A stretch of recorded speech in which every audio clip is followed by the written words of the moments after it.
Life can be so unpredictable, don't you think? Absolutely.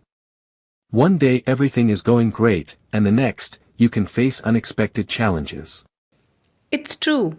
I guess that's what makes life interesting, though. You never really know what's coming next. Yeah, and it's important to appreciate the good moments and learn from the tough ones. Exactly.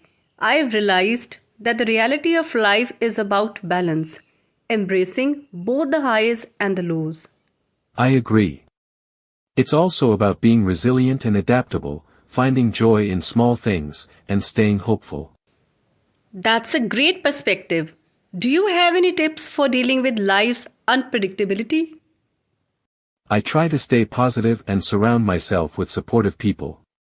Also, having hobbies and interests helps keep me grounded. Those are good ideas. I think focusing on what we can control and letting off what we can't is the key too. Definitely.